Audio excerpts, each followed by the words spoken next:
Ya, seperti yang kita war-warkan sekarang ini merupakan ruangan untuk kita berbicara, mendiskusi berkenaan pandemik COVID-19, vaksinasi mental, iaitu topik kesihatan mental yang perlu kita war-warkan, kita berikan perhatian dan sudah pastinya seperti biasa kami membuka talian untuk anda hubungi iaitu 0322829841. Jadi ayuh kami mengajak anda untuk berinteraksi bersama kami untuk kita berkongsi cerita, pandangan dan juga pengalaman berkenaan topik kesihatan mental ini.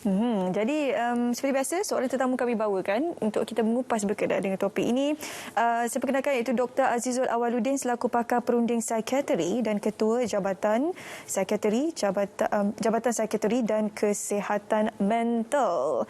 Assalamualaikum Dr. Azizul. Selamat pagi. Waalaikumsalam warahmatullahi taala wabarakatuh. Terima kasih kepada Munawar dan Syuhada dan selamat pagi Malaysia. Okey, sama-sama. Kita berjumpa lagi. Okey, Doktor, topik kita hari ini berkenaan dengan kesihatan mental. Setiap hari sebenarnya topik ini kita bincangkan. Jadi mungkin hari ini kita berikan sedikit penumpuan berkenaan kesihatan mental dengan SOP yang banyak sudah pun dilonggarkan. Sebelum ini ramai tertekan sebab SOP kan duduk rumah, tak boleh keluar dan sebagainya. Tapi sekarang ini SOP banyak sudah pun dilonggarkan. Jadi bagaimana pada pandangan doktor sekarang ini, apakah kesan pelonggaran SOP ini terhadap kesihatan mental masyarakat Malaysia untuk beberapa minggu selepas ini? Okey, terima kasih Syuhada. Kalau kita lihat tentang sorotan perbincangan berkaitan dengan kesihatan mental yang kita yang telah kita jalankan beberapa slot Selamat Pagi Malaysia sebelum ini, kita dapati bahawa pada masa itu ramai rakyat Malaysia terkesima dan terkesan dengan perubahan SOP yang tiba-tiba tidak pernah kita dapatkan dan kita lalui menjadi satu norma baru yang perlu diketengahkan dan diutamakan. Jadi pada masa itu memberikan impak yang mengejut yang tiba-tiba pada bulan 3 tahun 2020. Ya. Jadi namun kita dapati bahawa selepas setahun lebih kita rakyat Malaysia telah pun diberikan pendedahan tentang pelbagai SOP, pelbagai cerita, pelbagai duka lara yang dialami bukan saja di negara kita, malah di peringkat global juga. Banyak-banyak kisah sedih dipertontonkan tentang ramai yang terjebak, ramai yang mendapat komplikasi COVID sehingga mereka kehilangan nyawa. Jadi ini menyebabkan runtuhan kepada emosi individu itu, bagaimanakah mereka nak bertahan. Jadi keadaan pandemik yang berterusan ini dan yang berpanjangan memberikan impak yang juga semakin ketara kepada kesihatan mental individu itu. Ya. Namun apabila pihak kerajaan memberikan kelonggaran kerana indikasi-indikasi dan parameter yang kita ada menunjukkan bahawa individu-individu yang mendapat gejala komplikasi COVID-19 ini dalam kategori 4 dan 5 semakin mengecil. Kalau dulu kita buat perbandingan untuk individu, pada masa itu jumlah kes baru mungkin tak banyak, namun yang mendapat komplikasi 3, 4 dan 5 kategori peratusannya adalah tinggi.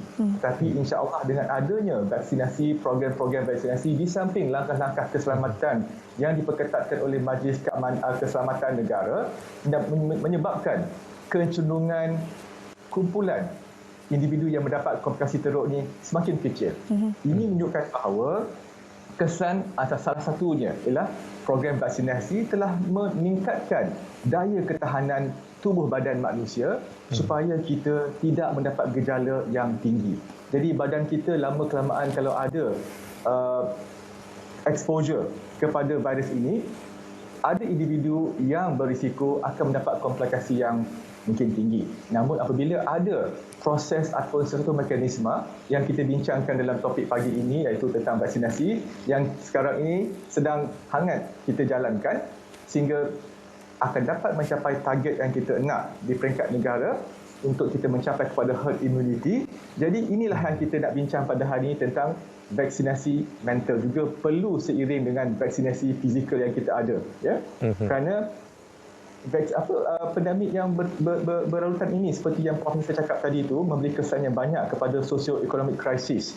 Mereka tidak bekerja, mereka kehilangan punca pendapatan sehingga menyebabkan stres yang sangat tinggi. Mereka mungkin rasa anxiety, resah, kemurungan dan ketakutan yang mereka tak boleh nak gambarkan, kecewa, ya, frustrated dan ada yang sampai panik sehingga kalau mereka sendiri mengalami gejala ini dan mereka masuk ke hospital dan kehilangan ahli keluarga untuk tempoh yang panjang, mereka ada yang berkecenderungan berisiko untuk dapat post-traumatic stress disorder. Untuk kumpulan frontliners juga tidak terkecuali. Mungkin pada peringkat awal mereka kuat untuk menjadi tulang belakang negara bagi memastikan SOP dan segala langkah-langkah keselamatan itu berjalan, tapi apabila ini berpanjangan, kita bimbang juga. Dalam keadaan mereka boleh mengadaptasi suasana yang normal, mereka beransur-ansur mendapat masalah gejala psikologi yang sederhana kemudian boleh menjadi sangat disabling. Itulah pentingnya yang kita kata bahawa topik pagi ini, apa itu vaksinasi mental. Ya. Baik doktor. Dia lebih kepada tentang vaksinasi ini, dia bukanlah satu formula seperti kita tengok bila kita contoh, kalau saya boleh kasih contoh vaksinasi yang kita ada sekarang, program vaksinasi lebih macam brand Pfizer, AstraZeneca, Sinovac. Tapi untuk topik pada hari ini, kita lebih bercerita kepada bagaimanakah kemampuan kita individu, setiap kita ini boleh mendapat suntikan vaksin mental ini, lebih kepada untuk memperkasakan diri kita sendirilah. Lebih orang macam tu, macam self-love, self-trust, self-support dan self-confidence lah menawak dan syuhada. Dan kita sedia maklum dalam usaha semasa sekarang ini sudah pastinya tumpuan utama kerajaan adalah untuk memerangi pandemik COVID-19, untuk memastikan kesejahteraan kesihatan masyarakat Malaysia, dan juga kita berikan perhatian dalam tempoh pandemik ini juga isu kesihatan mental turut meningkat saban hari, dan ianya merupakan platform untuk kita semua bersama-sama memerangi bukan sahaja pandemik COVID-19, untuk sama-sama kita keluar daripada isu kesihatan mental ini. Jadi tadi doktor ada menyentuh berkenaan ataupun penerangan berkenaan pendefinisian vaksinasi mental. Jadi dalam situasi semasa sekarang ini, doktor, kita lihat ramai yang mengalami tekanan, ada yang kehilangan pekerjaan, ada yang kehilangan orang yang tersayang. Jadi apa antara kaedah-kaedah awal yang boleh kita lakukan untuk kita memberi sistem sokongan sosial yang baik kepada mereka-mereka yang terjejas ini? Alright, okey. Itu satu persoalan yang sangat menarik untuk kita bangunkan pada kali ini. Kita melihat dalam kesan jangka masa panjang. Masa peringkat awal bila COVID-19 ini melanda negara, kita dapati bahawa kerajaan kita berupaya menangani orang kata penularan yang dengan sangat berkesan. Jadi mungkin ketahanan mental pada masa itu dikirakan untuk keperluan yang takat tertentu sahaja. Namun apabila dapati bahawa ada gelombang yang kedua, ketiga dan seterusnya, kita dapati bahawa peningkatan kes yang semakin meningkat, dan baru-baru ini 2-3 bulan yang lepas kita dapati dalam media banyak orang kata berita-berita yang menyatakan bahawa kesibukan dan kesesakan di hospital-hospital terutamanya di kawasan Lembah Kelang sehingga tidak cukup katil. Ini mendatangkan kegerungan, ketakutan kepada pelbagai pihak, terutamanya masyarakat kita. Jadi ini kita menyangkakan bahawa kesan emosi ini dia bukan bersifat sementara. Kita akan jangkakan bahawa ini mungkin berkesudahan untuk tempoh yang mungkin lebih panjang daripada apa yang kita sangkakan pada masa dahulu. Jadi keperluan vaksinasi ini merupakan satu keperluan untuk setiap individu kita. Ya, kalau vaksinasi yang program negara itu ingin mencapai tahap tertentu sehingga kita boleh kata bahawa kita ada herd immunity, tapi untuk vaksinasi mental ini kita garapkan supaya semua individu yang ada di negara kita ini boleh orang kata mempunyai vaksinasi mental ini. Dia percuma, tetapi dia mampu membantu kita supaya kita boleh berdiri teguh secara bersendirian. Jadi antara yang perlu kita lihat dari masa panjang, ada pelbagai formula sebenarnya. Dia tidak ada menu yang spesifik. Kalau kita dapati bahawa program vaksinasi negara kita ni ada jenama-jenama vaksin yang telah pun ditentukan oleh kerajaan kita dengan cara tindakannya secara kimia dan biologi. Tapi secara emosi dan psikologi, kita garapkan pelbagai bentuk input kepada diri kita ini untuk kita tengok yang manakah sesuai untuk kita aplikasikan, yang mana boleh memberi impak yang kita hendakkan. Jadi tidak ada sesuatu yang khusus untuk kita bincangkan pada topik ini. Namun pada hari ini saya nak berkongsi sama dengan para penonton di luar sana sebahagian daripada apa yang boleh kita bincangkan pada hari ini, iaitu tajuknya ialah resilience. Resilience itu ialah kata kebolehan kita bertahan memampan ancaman ataupun tekanan yang kita hadapi untuk jangka masa panjang. Di sini apa yang telah diutarakan oleh para cendekiawan di University of Kansas, Health System mengatakan bahawa lebih kurang 10 langkah-langkah ataupun poin tertentu yang boleh kita tengok, yang boleh kita sesuaikan dengan diri kita. Pertama ialah kebolehan kita untuk berasa tenang. Sebagai individu, kita kalau boleh tahu untuk rasa tenang, untuk pulih semula pada masa selepas kita rasa risau ataupun bimbang. Dengan beberapa teknik-teknik yang tertentu. Mungkin sebelum ini, dalam slot-slot yang sebelum ini, ada banyak pakar-pakar ataupun penceramah yang telah dijemput untuk membantu kita mempelajari tips-tips yang tertentu seperti grounding teknik, breathing exercise, ataupun self-talk to ourselves bahawa kita boleh hadapi COVID ini. Kita boleh hadapi COVID ini. So, kalau kita boleh mengadaptasikan elemen tadi, dia mampu untuk jadi vaksin tingkat awal kepada kita. Seterusnya kepada poin yang kedua, apabila kita rasa bertenang, kita teruskan juga dengan amalan-amalan untuk merehatkan badan kita, untuk penjagaan diri kita. Ini kita amalkan dengan pelakuan gaya hidup yang sihat dan seimbang. Sepoleh-polehnya kita balancekan, seimbangkan keperluan fizikal dan emosi kita dengan kita jaga kita punya tidur, kita punya makan kita, diet, dan juga untuk mereka yang mempunyai penyakit-penyakit yang tertentu, amalkan penjagaan ubat yang tertentu. Jangan rasa takut ataupun curiga tentang kesihatan mereka, andainya mereka boleh menjaga pemakanan mereka dengan baik. Itu poin yang kedua, kerana penjagaan ini penting untuk jangka masa panjang emosi mereka. Okay. Poin ketiga pula ialah kebolehan mereka untuk bangkit semula selepas mereka mungkin secara emosi mereka bimbang dan takut pada peringkat awal COVID tersebut. Jadi apabila mereka mendapat berita-berita dan input daripada luar tentang maklumat-maklumat yang berkaitan dengan COVID, mereka akan rasa yang pertama tadi kita kata poin 1 tadi, kebolehan diri mereka untuk berasa tenang melalui cara-cara yang telah pun diajarkan sebelum ini. Jadi mereka mungkin antara salah satu cara tu mereka akan menonton TV, bahan-bahan hiburan muzik, ataupun mereka boleh lakukan zikir-zikir tertentu, solat. Mungkin mak-mak di sana, makcik-makcik di luar sana, mungkin mereka suka memasak, mereka membersihkan rumah, dan mengurangkan kecenderungan mereka untuk mendengar bahan-bahan tentang negative impact of COVID ini. Jadi mereka perlu ada kebolehan untuk bangkit dengan baik. Yang seterusnya keempat, mereka boleh ekspreskan emosi mereka. Jangan pendamkan emosi mereka dalam yang mereka takut, mereka risau dan curiga tentang COVID ini. Tetapi mereka perlu aware, sedar tentang perubahan emosi mereka itu.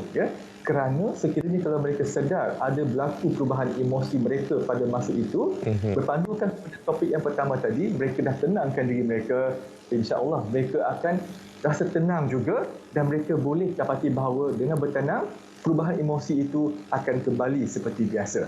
Jadi caranya macam mana? Kalau mereka rasa mereka tidak pandai ataupun tidak mahir untuk melakukan senaman-senaman tertentu untuk berasa lebih tenang, di negara kita ini ada banyak kemudahan-kemudahan yang tertentu. Sepertinya di klinik-klinik primer kita ada, di hospital-hospital tertentu, ada NGO-NGO yang boleh menawarkan bantuan dan perkhidmatan untuk membantu mereka untuk menghadapi emosi mereka supaya mereka tidak rasa segan ataupun malu untuk bercerita tentang pengalaman mereka berkaitan dengan COVID. Ya, Doktor. Okey. Doktor, kita ada seorang pemanggil di talian iaitu Puan Arzi dari Selangor ya. Hello, selamat pagi. Hello. Puan Arzi. Okay, Assalamualaikum Doktor. Bagaimana cara? Waalaikumsalam. Teruskan dengan soalan Puan Arzi. Okey, sebenarnya saya rasakan memang bila sejak pandemik ini kita agak tertekan keadaan kita di rumah ya. Jadi saya cuma mencadangkanlah supaya kita cuba buat aktiviti yang kita suka. Seperti contohnya kalau ibu-ibu di rumah, kalau suka masak, kita masak. Kalau kita tanam pokok bunga, kita tanam pokok bunga. Kalau kita suka menjahit, kita menjahit. Tapi setiap satu aktiviti itu kita kena ikutkan jadual kita. Itu pengalaman saya lah. Tapi masa mula-mula dulu, masa mula pandemik dulu, memang agak tertekan lah sebab kita tak biasa kurung di rumah. Orang kepo juga, Doktor. Baik. Jadi kita, pada saya, kemudian kita lebihkan diri kita dengan Allah lah. Kita banyak beribadat dengan Allah. Baik. Sebenarnya itu yang sepatutnya kita lakukan, sebab selama ni kita ni mungkin terlepas pandang yang kita kurang beribadah dan bercakap dengan Allah SWT. Ya. Okey, baik. Terima kasih Puan Aziz dengan cadangan tersebut. Saya yakin terima kasih sama. Puan Aziz dah dapat suntikan vaksin mental tersebut kerana beliau kedengaran positif sekali setelah dah hampir 2 tahun menghadapi pandemik. Jadi bagaimana untuk pandangan daripada doktor berkenaan cadangan apa yang disampaikan oleh Puan Aziz ketika tadi? Saya setuju. In fact tadi Puan Aziz ada maklumkan tadi dia memasak, di mana kan kita sentuh tadi iaitu ability to self-replenish, untuk kita kembali bangkit. Pada peringkat awal tu memang ramai individu macam enam dan terkejut. Tetapi mereka tak tahu apa nak buat. Dan macam Puan yang cakap tadi, selama perlahan dia mencari ruang-ruang untuk sedar bahawa emosi dia sebenarnya tidak boleh dikekalkan sebegitu. So dia telah dapatkan input vaksinasi mental yang bagus dengan cara berzikir, bersolat. Inilah yang kita bincangkan tadi. Kerana yang topik yang kelima itu yang saya cakap ini, itu jangan menghukum diri kita. Ya, mungkin kita rasa ini masa untuk kita ingat pada pencipta kita, pada Allah, tetapi jangan masukkan elemen untuk kita menghukum. Kita telah dipunish oleh Tuhan disebabkan perbuatan kita. Kerana kalau kita berfikiran seperti itu akan menyebabkan kita akan lebih runtuh, akan lebih muram, kerana kita ni bukan orang yang baik di muka bumi ini. Sebenarnya okey untuk rasakan bahawa kita buat silap, kita buat salah, tetapi kita akan berusaha supaya ketakutan ini, kesilapan itu, kita akan cuba perbaiki, dan we are trying to do better slowly. Bagus tak ni tadi dengan cadangan yang dibuatkan tadi. Sebenarnya inilah elemen yang resilient yang memang kita bincangkan pada pagi ini. Ya. Apabila kita dalam keadaan seperti itu, untuk yang poin ke-6 ialah kita bersifat optimistik. Bila kita ada sifat yang optimistik ini, insya-Allah kita akan ada harapan yang positif. Contohnya, daripada kita menyesali adanya COVID melanda kita ini, kita tenangkan diri kita, gunakan elemen yang pertama tadi, kita buat exercise, jaga SOP kita express emosi kita, akhirnya kita kata, insya-Allah COVID ini bukan berpanjangan, satu hari nanti kita akan hadapi dan kita akan menang. Jadi kita gunakan langkah-langkah strategi tertentu supaya jiwa kita sentiasa optimis. Kita memaafkan tentang apa-apa yang berlaku di sekeliling kita. Seterusnya, bila kita optimis, insya-Allah kita pergi ke poin yang seterusnya, iaitu hope, harapan. Harapan ini ada kaitan rapat dengan sifat optimis kita, kerana dia adalah tulang belakang untuk kita ada harapan yang baik. Harapan iaitu dengan kebolehan kita untuk setkan target dan goal untuk diri kita. Pasal ini, vaksinasi mental ini ialah bukan untuk keperluan orang lain, sebenarnya untuk keperluan kita. Seperti vaksin yang kita terima sekarang, program vaksinasi ini ialah untuk melindungi diri kita sendiri. Jadi bila kita boleh melindungi diri kita, insya-Allah kita akan banyak target dan banyak objektif yang membina kita boleh ada.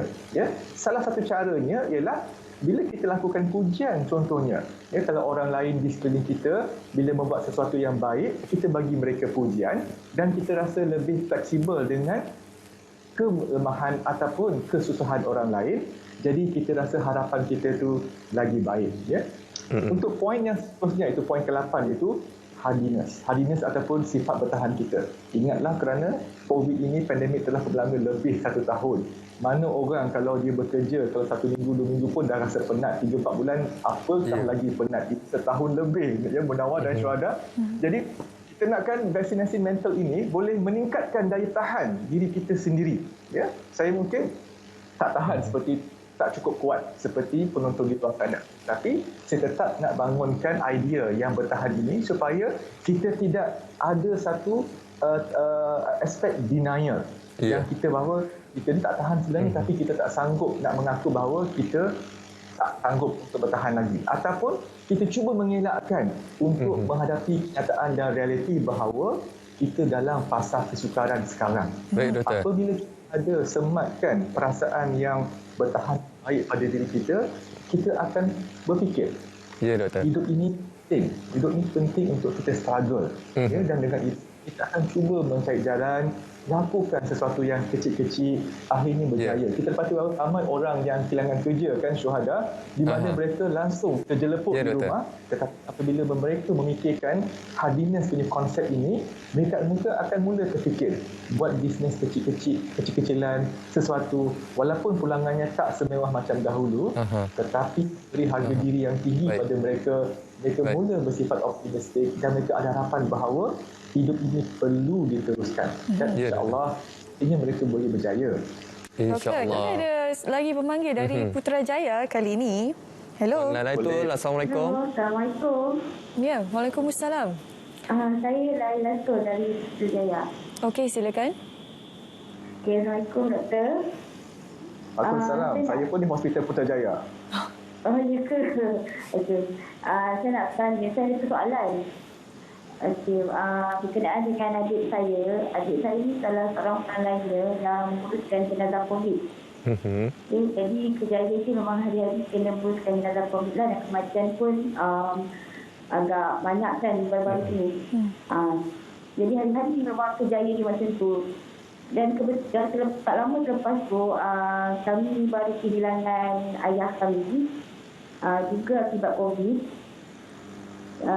Dan selepas kejadian tu, adik saya menjadi murunglah, dia kemurungan. Dan kemudian sehingga kami kena refer dia kepada psikiatris lah. Kami bawa dia ke private.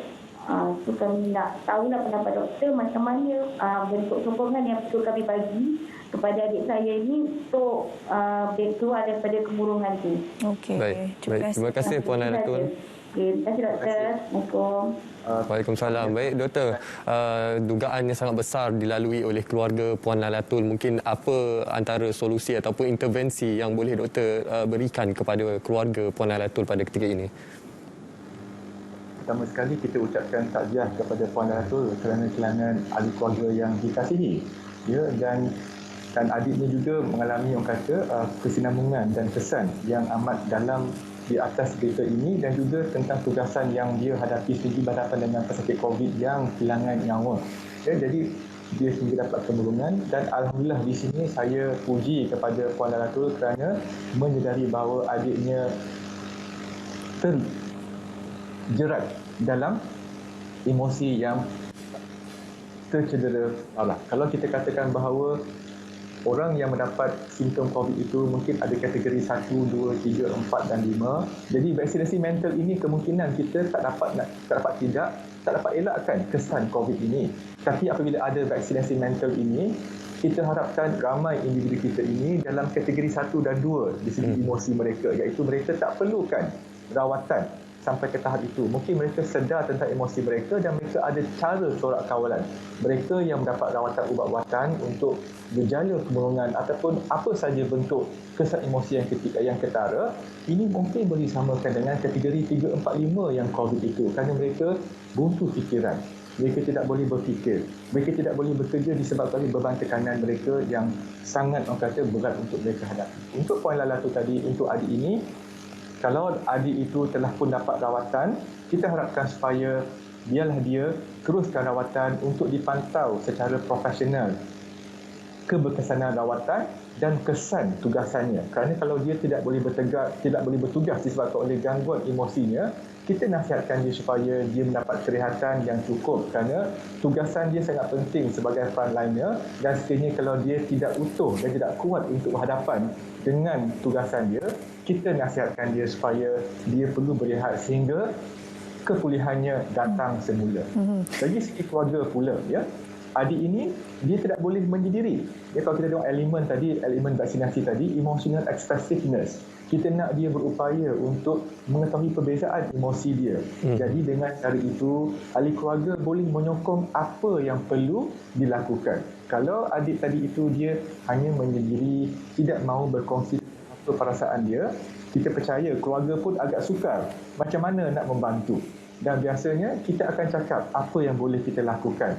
Kadang-kadang keluarga terlampau risaukan tentang apa yang berlaku pada ahli keluarga mereka yang mungkin dapat kemurungan, tetapi tak tahu nak bagi saluran macam mana. Kemungkinan apa yang diberikan itu tidak menepati ataupun keterlaluan kepada individu tersebut. Jadi kita harapkan adik tersebut boleh bersama-sama berkongsikan emosinya supaya ahli keluarga yang sangat menyayanginya untuk sama-sama membantu. Ya. Jadi mungkin jawapan itu yang saya boleh bagi pada Puan Lalatul tadi. Okey, kalau kita boleh rangkumkan sini, komunikasilah penting antara mereka untuk memastikan agar adiknya boleh keluar daripada dibelenggu dengan masalah kesihatan mental. Terima kasih Dr. Azizul. Ini saja sebenarnya kesempatan yang kita ada untuk kita bercakap dan juga mengupas berkenaan topik vaksin mental ni. Kesihatan mental ni kalau kita beri sejam tak cukup sebenarnya untuk kita mengupas dan juga bercakap kerana banyak elemen dan juga perkara yang boleh dibincangkan dan juga diperhalusi. Jadi terima kasih sekali lagi pada Dr. Azizul Awaluddin bersama kita untuk bercakap berkenaan topik kita hari ini yang berkisarkan kesihatan mental, bagaimana untuk kita mendapatkan vaksinasi mental. Baik. Terima kasih semua. Terima kasih. Assalamualaikum. Waalaikumsalam. Terima kasih doktor, dan kita kira satu perkongsian yang sangat panjang lebar kita kongsikan kepada penonton, dan kita harapkan melalui perkongsian itu dapat membantu anda dalam menepani cabaran pandemik COVID-19 ini. Bagi anda yang mengalami isu kesihatan mental ini, terdapat beberapa solusi yang boleh anda lakukan. Kaedah rawatan, anda perlu berjumpa dengan pakar psikiatri, pakar psikologi, dan juga terdapat juga platform-platform secara dalam talian yang boleh anda hubungi, antaranya talian iKasih 15999. Mudah saja. Paling cara yang paling terkini sekarang ini adalah anda perlu berkomunikasilah dengan individu yang anda percaya untuk mengurangkan sedikit beban yang anda sedang alami sekarang. Okey, kita nak bawa anda ke cerita pagi Selangor.